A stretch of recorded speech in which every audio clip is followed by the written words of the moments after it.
Então o tema da mensagem hoje é o que somos sem Ele. Amém? Você que quer marcar na sua Bíblia, o texto bíblico de base hoje é o do Evangelho de João, capítulo 15. Aí está verso 1 ao 8, mas eu creio que nós não vamos até o 8 não. Vamos um pouquinho antes, mas a partir do verso 1, capítulo 15 de João, verso 1. Marque na sua Bíblia, é muito importante que você registre na sua Bíblia, não fique só acompanhando a projeção, mas deixe marcado. É importantíssimo que você, durante a semana, revisite o texto da Palavra de Deus. Não seja, irmãos, dependente da pregação, da mensagem. Se você fizer isso, irmão, você está indo contra a orientação da própria Bíblia, que diz: medita nela de dia e de noite. Não falou medite nela só no domingo. Não, de dia e de noite, faça dela o seu alimento. Tudo bem? João capítulo 15, verso 1, palavra do Senhor Jesus que diz: eu sou a videira verdadeira, e o meu Pai é o quê? É o lavrador. Por que videira? Já expliquei aqui várias e várias vezes que a videira ou parreira é a planta que produz uva. Nós vamos avançar nisso um pouco mais, preste atenção aqui, nós vamos avançar nisso um pouco mais dia 31, mas de antemão eu já quero que você guarde uma informação. Toda vez que a Bíblia Sagrada utiliza-se da simbologia da parreira, da videira, ou da própria uva, ou até do vinho, há uma conotação de alegria. Está claro isso? Sempre há uma indicação de alegria, de festividade. Não todas as vezes que aparece uva na Bíblia, não estou dizendo isso, mas quando aparece parreira, quando aparece videira, geralmente há uma indicação de alegria, de festividade, de felicidade. Então, quando Jesus está dizendo: eu sou a videira verdadeira, Ele já está dizendo: se você deseja ter uma vida feliz, se você deseja ter uma vida abençoada, eu sou a fonte disso. Eu já expliquei que muitas pessoas, principalmente nessa época de festas, você sabe, há muitas confraternizações, confraternização de família, confraternização de amigos, ambiente de trabalho, são muitas mesmo, e algumas delas são de fato regadas a muita bebida, porque na lógica de muitas pessoas não faz sentido algum festejo onde falte a bebida, porque as pessoas sentem uma necessidade de se alegrar dessa maneira. Mas a nossa fonte é outra. A nossa fonte de alegria é o próprio Senhor Jesus. Por isso Ele diz: eu sou a videira verdadeira. Se trocássemos videira e colocássemos fonte de alegria, você entenderia isso com facilidade? Isso ficaria muito forte no nosso coração. Eu sou a fonte verdadeira de alegria. Amém? De felicidade. Ele diz: e o meu Pai é quem? É o lavrador. Verso 2. Toda a vara, aqui na minha versão está vara, talvez na sua esteja galho, o ramo, dá no mesmo. Toda a vara, todo ramo, todo galho que não dá fruto, atenção a isso, todo galho, toda vara que não dá fruto, o que é que o agricultor faz? O que é que o lavrador faz? O que é que o Deus poderoso faz? Ele tira, ele retira e limpa toda aquela que dá fruto. Qual o propósito? Para que dê mais fruto, sem dizer nada, só olhando para o seu irmão, de um lado e depois do outro. Que tipo de galho essa pessoa seria? Um galho ligado em Jesus, que produz fruto, ou um galho já seco, que apenas está ali consumindo a seiva, a vida? Verso 3, Jesus disse: vós já estáis limpos pela palavra que vos tenho falado. Eu estava então meditando sobre isso, irmãos, quando no verso 2 ele diz: toda vara em mim que não dá fruto, atira. O lavrador tira, o lavrador corta, poda e limpa toda aquela que dá fruto, para que dê mais fruto ainda. Então me vem uma questão: que tipo de varas, que tipo de galhos somos nós? Aqueles que são tirados, arrancados, extirpados, ou aqueles galhos que são limpos? Eu estava conversando com alguém que entende da área, e a pessoa estava me explicando que o termo podar, ele é usado tanto para arrancar galhos secos, quanto galhos vívidos, verdes. Eu pensava que poda era só arrancar o que não prestava. Então, não. Num galho você tira às vezes ramos, brotos, ainda verdes, para que deixe o galho mais limpo, ou em algumas plantas mais ajustado a uma estética desejada. Você já deve ter visto aquelas árvores cortadinhas na régua, não é? O cara faz um degradê na árvore, irmão. O bichinho fica bem quadradinho, então bem redondinho. E tem uns que são artistas, fazem até obra de arte na planta. Faz um animal, faz um negócio fantástico. Eu já vi em foto, presencialmente eu nunca vi, mas já vi em foto. Os caras fazem animais com as plantas, o negócio mais bonito do mundo. E para aquilo acontecer, para que se chegasse a um objetivo, houve uma porra, um corte, uma poda. Mas eu fiquei meditando: que tipo somos nós? Os que são tirados, os que não servem, os que estão secos, os que estão ali só atrapalhando?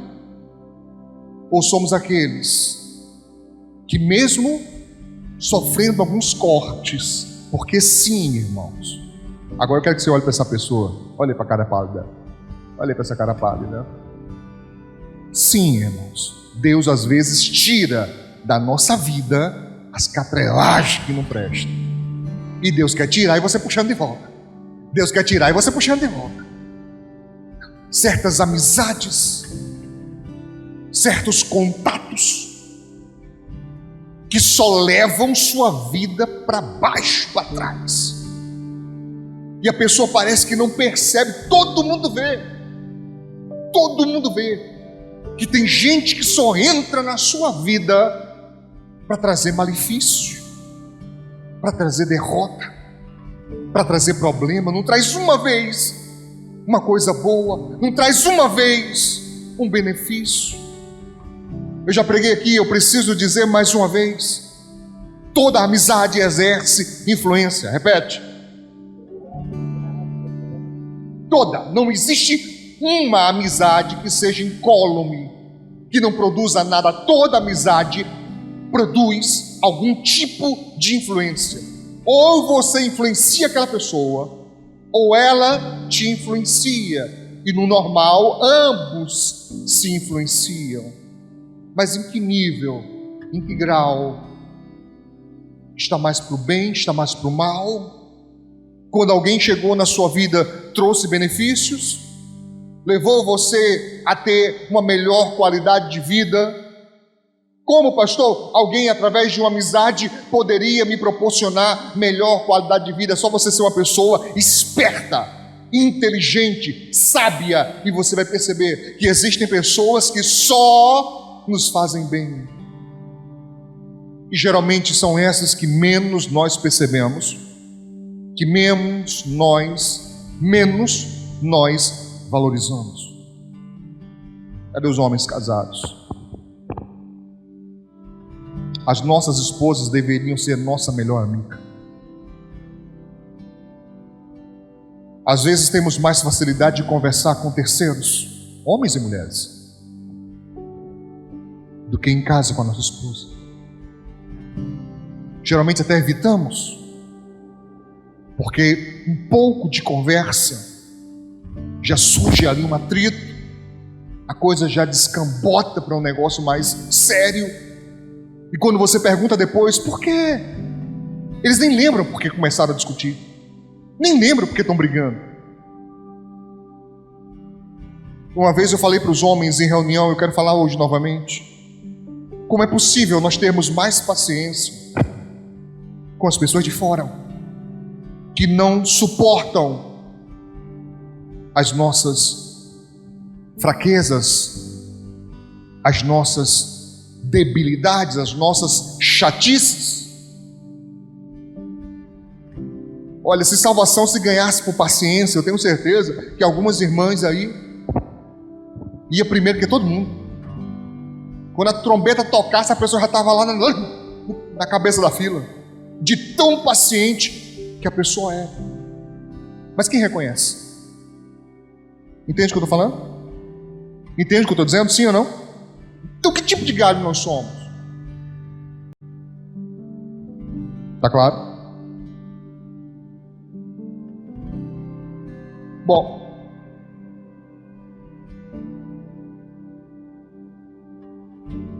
em João capítulo 2, nós vemos aqui que esses galhos que são tirados, eles podem ser de dois tipos.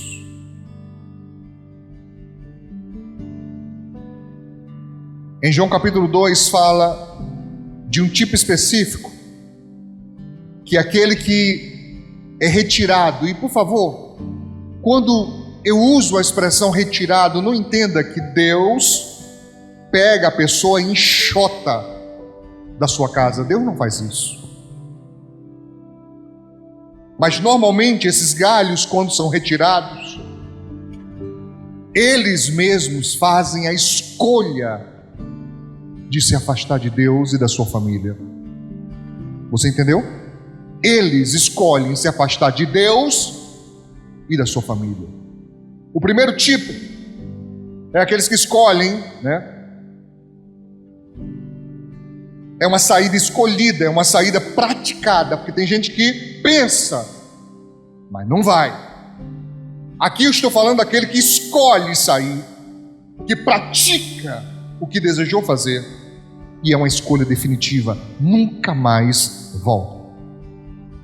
Nunca mais. Ou eu conheço algumas pessoas assim, que estavam na casa de Deus, que tinham experiências com Deus, que tinham um envolvimento com Deus, mas que saíram e nunca mais voltaram. E querido, eu vou te falar uma coisa. Você que de fato tem uma aliança com Deus, nunca queira perdê-la, pois quem se afasta geralmente diz: pastor, é muito difícil voltar. A pessoa diz: eu tenho vontade de ir para a igreja. Às vezes eu estou fazendo as coisas e eu sei e reconheço que não são coisas boas, mas eu não consigo mais parar. É como se aquilo já me dominasse, é como se aquilo tivesse um poder sobre mim e eu não consigo mais fazer o certo. Está claro isso, irmãos? Diz aqui, primeira epístola de João, não é o evangelho, é a carta de João, lá pertinho do Apocalipse, capítulo 2, verso 18 e 19, assim: filhinhos, é já o quê? A última hora. E como ouvistes que vem o quê? O anticristo, também agora, atenção a isso, muitos se tornaram anticristos. contrários a Cristo, por onde conhecemos que é já a última hora. Olha isso que ele está dizendo aqui, irmãos. Vocês já ouviram que vai vir o anticristo, que é a figura encarnada de Satanás. Vai vir. Mas João diz, só que também agora muitos se tornaram anticristos, contrários a Cristo. Verso 19. Isso é muito sério. Verso 19. Saíram de nós, mas não eram de nós. Porque se fossem de nós, ficariam conosco. Mas isto é para que se manifestasse que não são todos de nós. Atenção a isso. Eu sei que muitos pregadores, muitos líderes até, usam esse texto para falar de pessoas que estavam congregando numa igreja e vão para outra. Não, isso não tem nada a ver, não. João não está falando de uma pessoa que continua no cristianismo, continua servindo a Deus, mas em outra igreja. Não é disso. Ele está falando de gente que abandonou a fé, que apostatou da fé, que se tornou contrário às coisas de Deus, que negam tudo aquilo que é de Deus. Está claro? Ele diz, eles estavam no meio da gente, no meio do povo de Deus, e saíram. Mas por que saíram? Disse João, porque eles não eram de nós. Eles estavam, mas não eram. Está me entendendo? Não confunda isso com joio. O joio é aquele crente chibata que nunca vai embora. Pelo contrário, ele se agarra com trigo. E se arrancar ele, o trigo vai junto, disse Jesus. Não é esse. É aquele que de fato vai e abraça o sistema mundano e que se torna contrário à fé, se torna contrário aos princípios da fé e da palavra de Deus. Entende? Não confunda estes com aqueles que vivem no pecado, mas têm temor a Deus. Existem esses. Eles sabem que estão errados. Eles reconhecem os próprios erros. Eles não conseguem encontrar forças para mudar. Eles não conseguem chegar até a conversão por algum motivo, por alguma razão. Mas eles sabem que é a verdade. Eles não têm coragem de blasfemar contra o Deus de Israel, contra a palavra de Deus. Não são esses que eu estou falando. Está claro de quem eu estou falando? Daqueles que se tornam inimigos da fé.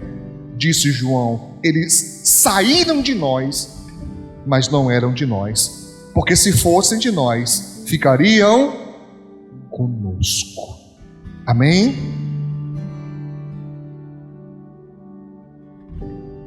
Mas nós temos uma segunda classe dos que são arrancados.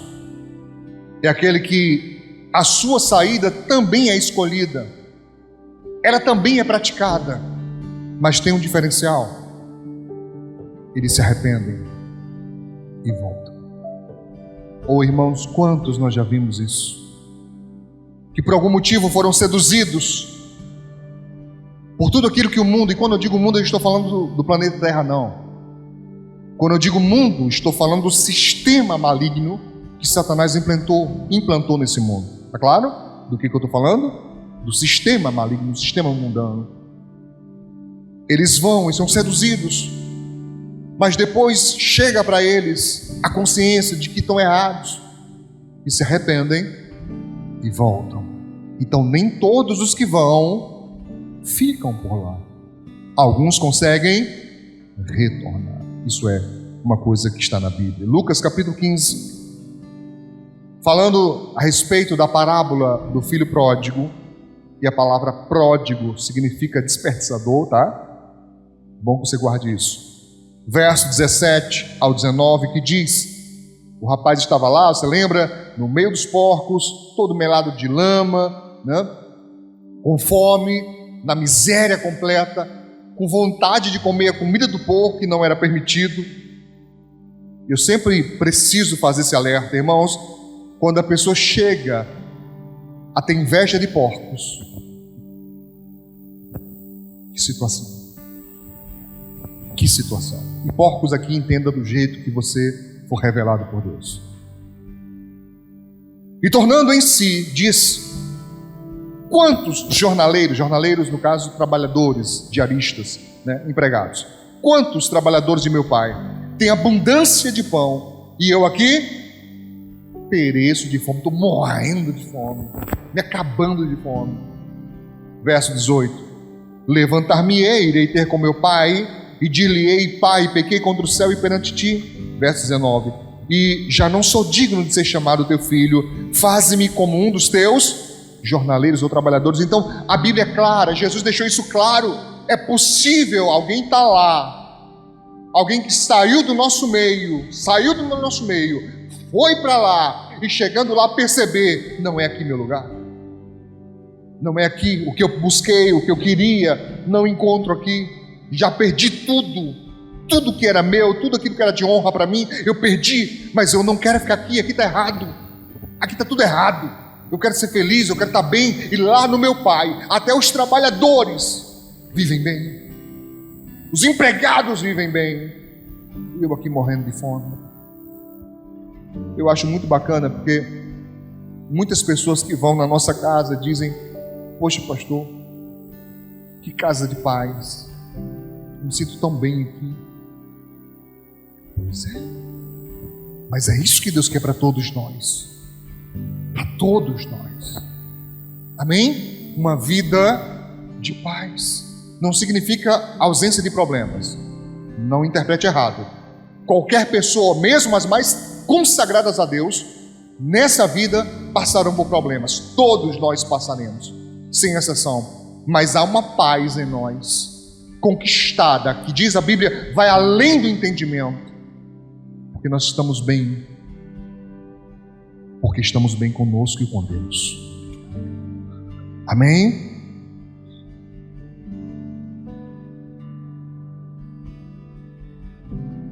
No verso 3, João 15, 3, que é o texto de base, Jesus disse: vós, falando com os discípulos, já estáis limpos pela palavra que vos tenho falado. Limpos pela palavra. Isso é muito, muito importante. Há pessoas que a sua vida é suja por mágoa, por feridas, por ressentimento. Tem pessoas que passam o curso inteiro de uma vida e não conseguem se livrar de mágoas, de pessoas que lhe prejudicaram, de pessoas que lhe machucaram, pessoas que lhe magoaram. E eu sei, queridos, que uma das marcas mais difíceis de sarar, eu falei difíceis, eu não disse impossíveis, são feitas por pessoas que nós amamos e que deveriam nos amar. Porque quando um estranho, quando uma pessoa que nós não conhecemos, como dizem os jovens aqui, uma pessoa aleatória, eu acho tão estranho isso. Eu falo, mas é tão estranho no meu ouvido, uma pessoa aleatória. Tá? Quando uma pessoa aleatória fala uma coisa contra você, você vai ter uma raiva, você vai ter uma chateação, mas dificilmente aquilo vira mágoa, irmãos. Dificilmente. Mágoas sempre são produzidas por quem nós amamos e admiramos. Tá claro? Mágoas são sempre produzidas por quem nós amamos e admiramos, não pessoas que nós não damos valor. Pelo contrário, pessoas que não nos dizem respeito, certo? Muitas vezes a gente vai até zombar dela, a gente vai até, sabe, você é louco, você é doido. Você não vai ficar magoado se você está passando no semáforo em um flanelinha qualquer, começa a te xingar, você vai embora, você é um doido, você não fica magoado com isso. Porque se você descer do carro, da moto e for discutir com flanelinha, quem está mal é você. Você não está bem, não. Porque não se espera isso, se espera que você nem ligue. vai-se embora, segue o teu caminho, acabou. Amém? Diga graças a Deus. Limpos pela palavra. Então eu estava lembrando, como é que é essa poda de Deus que Jesus fala? Como é que isso de fato funciona? E observei que também são duas formas que a palavra de Deus ela se utiliza para retirar de nós toda a imundícia e também tudo aquilo que é inútil. Eu já preguei aqui esse ano inteiro, irmãos, reforçando o princípio de que no reino não pode haver desperdício. O reino não tolera desperdício, é só você analisar desde o princípio da criação. Tudo tem propósito, tudo tem sequência exata. É tanto que nos milagres da multiplicação, Jesus deixa isso categoricamente afirmado, dizendo: junta, para que nada se perca. Amém? Nada se perca. Então, esse princípio da inutilidade é tão importante quanto da imundícia. A imundícia aqui você entenda pecado, estou me referindo a pecado. Pecado e inutilidade no reino estão em patamares equivalentes. Não podemos permitir na nossa vida. Amém?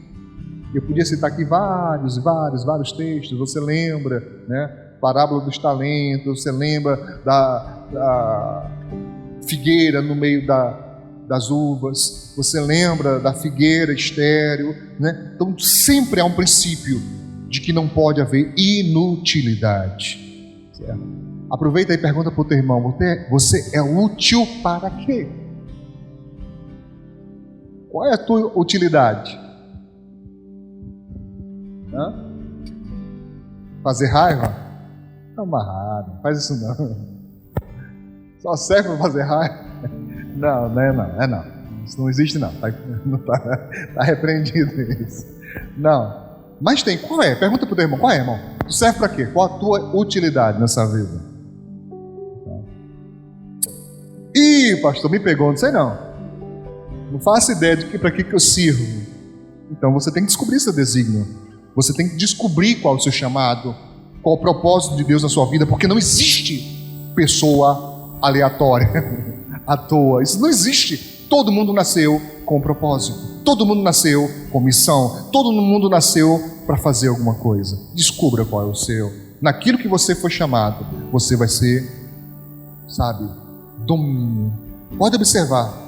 Naquilo que você é chamado, você é domínio. Domínio do próprio chamado. Você vai ser bom naquilo que você foi chamado. Amém? Já me viu dançando? Nunca verá. Não sei. Mas eu sei ir para a direita e para a esquerda.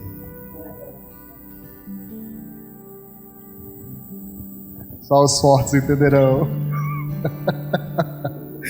Ela chega a ficar vermelha. Pedindo, ela não me conhece, ela não sabe, que nunca mais vou esquecer disso. É só lembrar que em 2007 eu deixei de ir para um rodízio de pizza porque Vânia atrapalhou. Até hoje eu perdi esse rodízio de pizza, que os homens se reuniram para dar para mim. E eu não esqueço a mim. Não marcaram o outro. Mas também se marcar não serve, é aquela lá que eu perdi. Parar de ver. O pessoal tá... Que é isso, pastor? É a diaconisa que bugou aqui. Porque vocês aqui... Qual é a direita de vocês? Hein, gente? Mas para mim que tô aqui. Aqui. Aí eu dizendo pro pessoal, parar à direita, mas eu tava indo pra esquerda, mas vocês não sabem. E ela, não entendeu nada. Quase que pede pra me parar, dizer que tô errado. Oh, Jesus, só na alma acontecem essas coisas. Mas eu te amo, minha filha. Mesmo que a direita vire esquerda e vice-versa, a gente vai seguir para Jesus. Amém? Vamos ver aqui as duas formas, tá? de retirar essas coisas ruins da nossa vida? Primeiro, irmão, através da lei de Deus escrita nos corações. Da lei de Deus escrita nos corações. Quem já leu a Bíblia completa, levanta a mão. Toda, Gênesis, Apocalipse. O pequenininho um dia desse perguntou a mim, não sei quem foi que mandou, veio aqui e perguntou a mim: pastor, você já leu a Bíblia alguma vez? Eu falei: algumas vezes. Quem não leu ainda? Não li, pastor. Levanta alto, vamos ver você. Por quê? Por quê? Sabe Harry Potter todinho, sabe a Bíblia, como que pode? Ainda que você não saiba toda a Bíblia, não falo de cor não, tá, irmão? Não sei de cor não. Eu estou falando de ter lido, ainda que você não tenha lido. Isso não importa. Porque a lei de Deus, preste atenção a isso, a lei de Deus está escrita nos nossos corações. A lei de Deus está o quê? Escrita nos nossos corações. Vou te dar um dado que você talvez não tenha percebido ainda. Mas o nosso corpo é programado para rejeitar o mal. Vou te dar um exemplo. Como é que fica alguém quando mente? Uma coisa séria, uma coisa grave. Como é que a pessoa fica normalmente? Nervosa. O que mais? Tremores também. O que mais? Respiração às vezes fica ofegante. Com certeza a pupila dilata. É uma coisa tão séria que em alguns lugares, nós vemos isso muito em filmes, mas é real. Em alguns lugares eles colocam sensores e os sensores conseguem medir quando a pessoa está mentindo, acusa quando a pessoa está mentindo. E como é que consegue isso? Porque o próprio corpo rejeita aquela informação que não é verdade. Se você observar em alguns discursos, alguns, não todos, não é regra, mas em alguns discursos, você percebe que a pessoa está mentindo, porque ela diz uma coisa e fica assim, ó.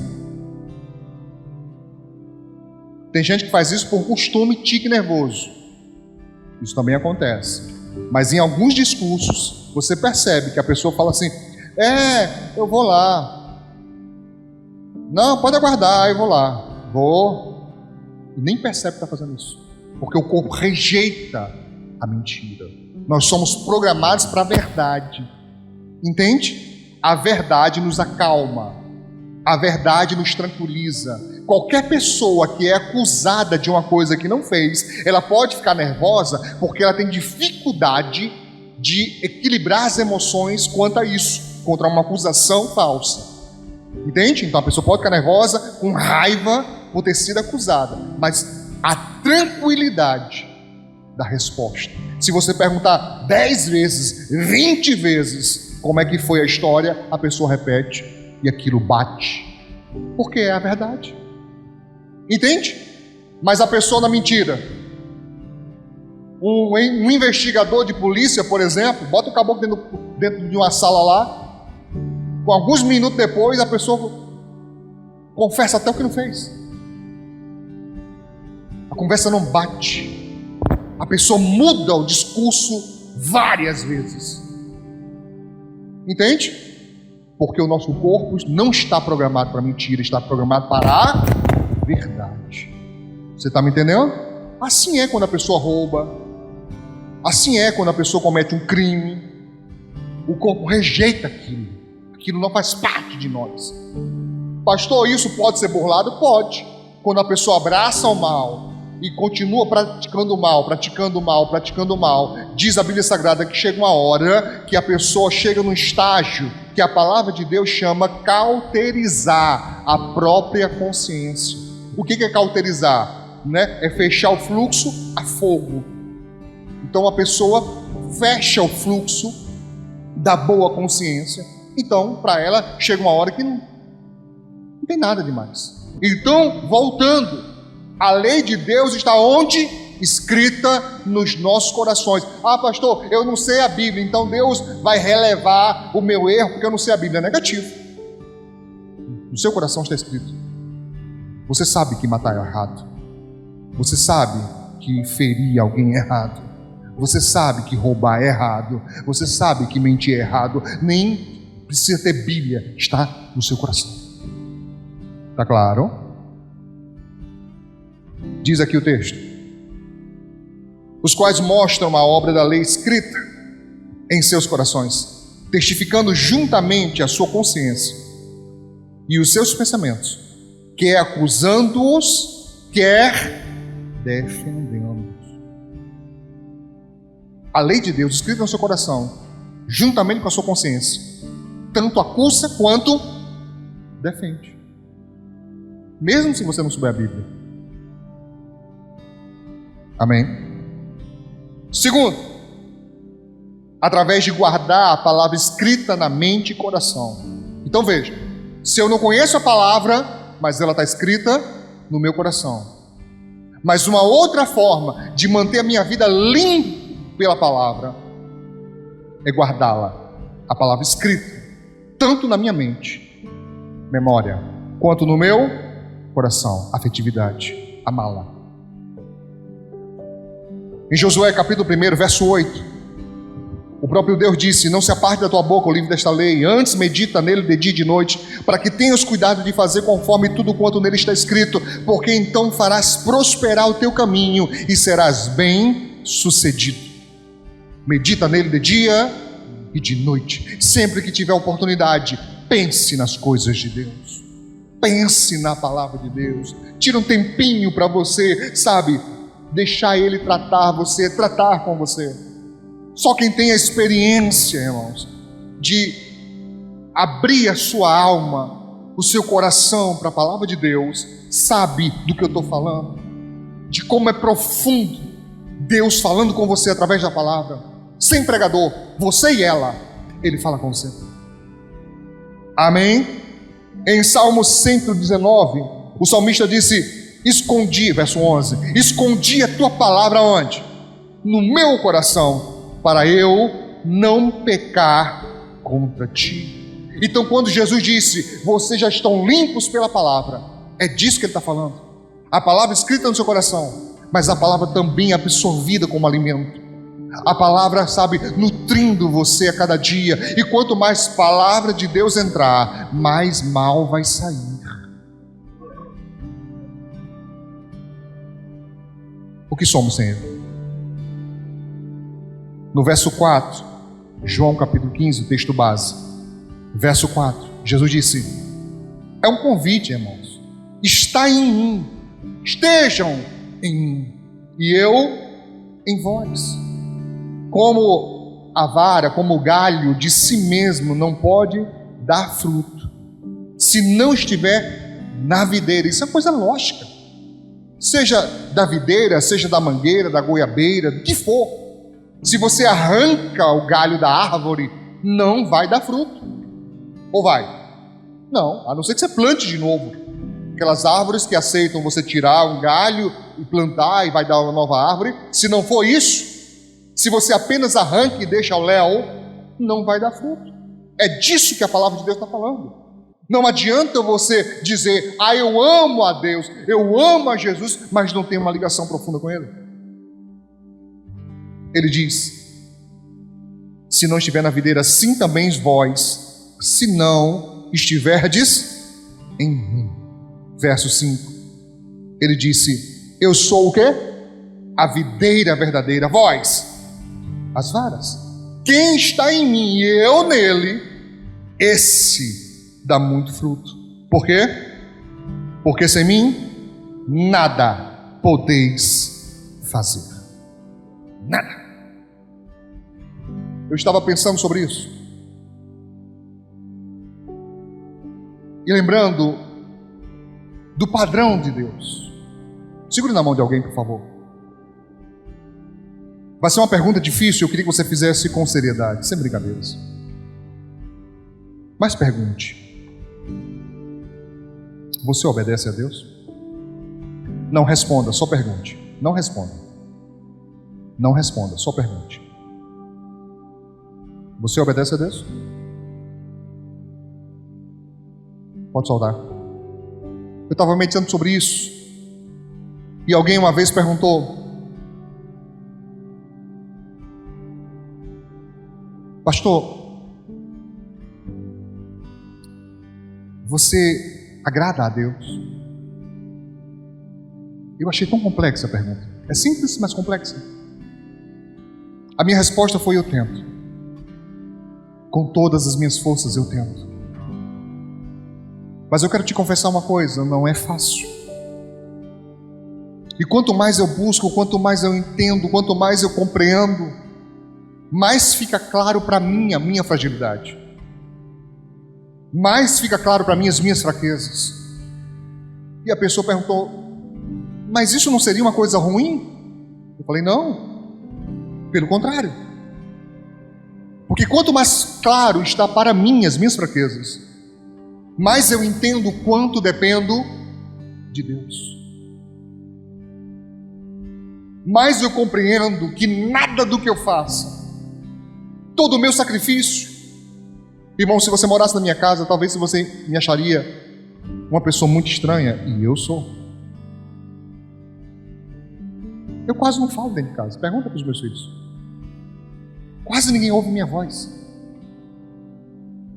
E boa parte do meu tempo, se eu não estiver com os meus pacientes em atendimento, na clínica ou online, se eu não estiver atendendo ninguém, geralmente eu estou trabalhando em mensagem, ou estudando, preparando esboço de mensagem, ou editando mensagens para semear nas redes sociais. Alguém até hoje ainda acha que eu quero ficar rico com redes sociais. Se você soubesse o quão difícil é para pastores ficar famoso em redes sociais. Você conta na dedos de uma mão, talvez, os pastores famosos nas redes sociais. Talvez. Fora os que são líderes de grandes igrejas. Eu estou falando com pastores como eu, pastor desconhecido, anônimo. Para ficar famoso, meu Deus, é o mais difícil do mundo. Eu não tenho essa meta. A minha meta é divulgar a palavra. Mais e mais e mais e mais. Me incomoda, eu quero, sabe, no dia que o Senhor me chamar, eu quero ir com todas as minhas sementes plantadas. Eu não quero que nenhuma se perca. Por isso eu tenho pressa. Esses dias o diácono Paulo Júnior Dias falou que nosso canal está mais atualizado que a Netflix.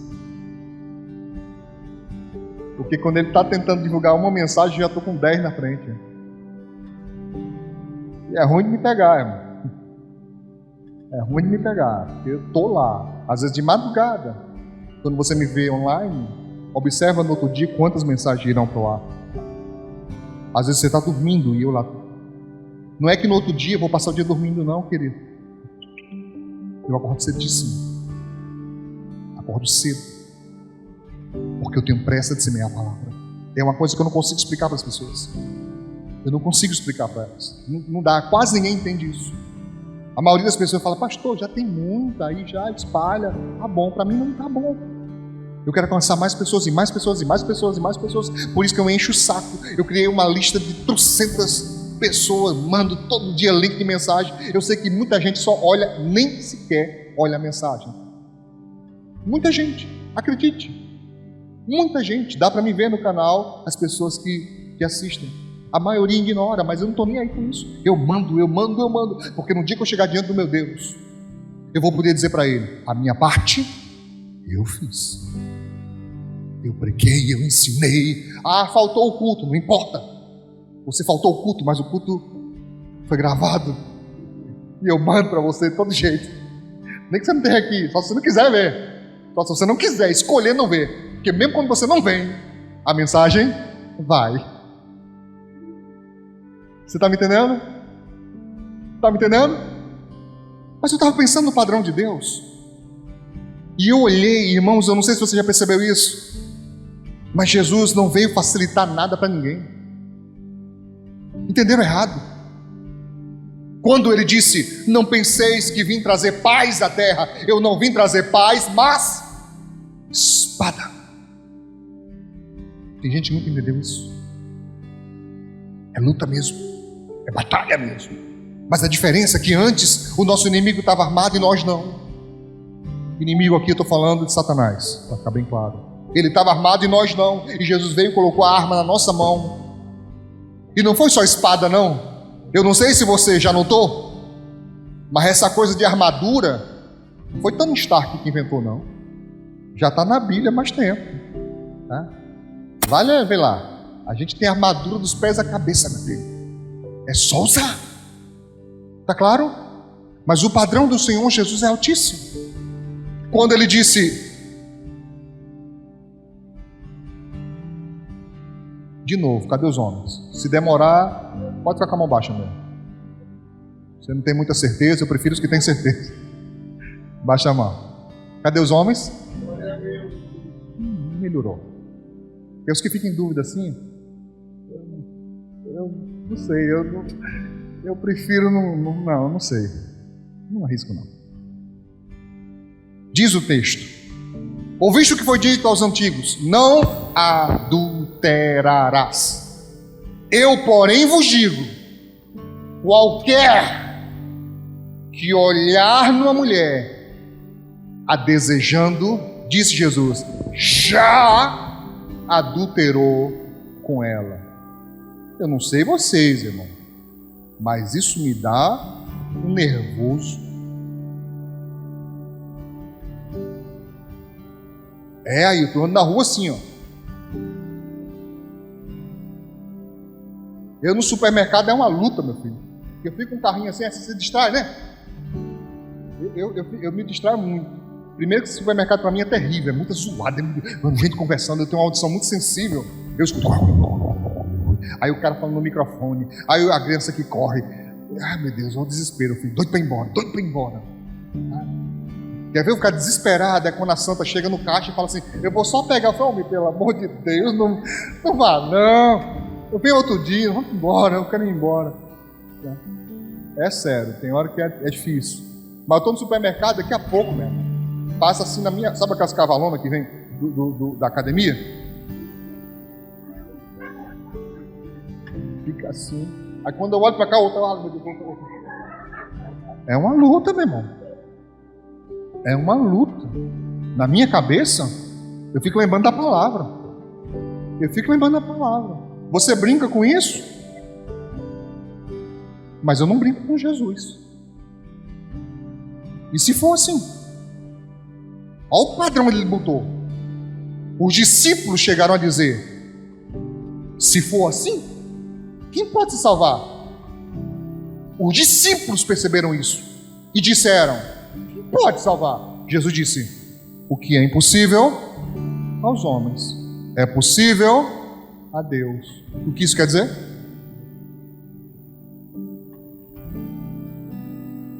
Isso me lembra que eu sou fraco. Isso me lembra que eu sou pecador. Isso me lembra que sem Jesus eu estou perdido. Eu preciso estar ligado. Assim como o galho que recebe a seiva para produzir vida, assim como as veias transmitem sangue, que é vida, eu preciso estar ligado nele para poder suportar. Amém?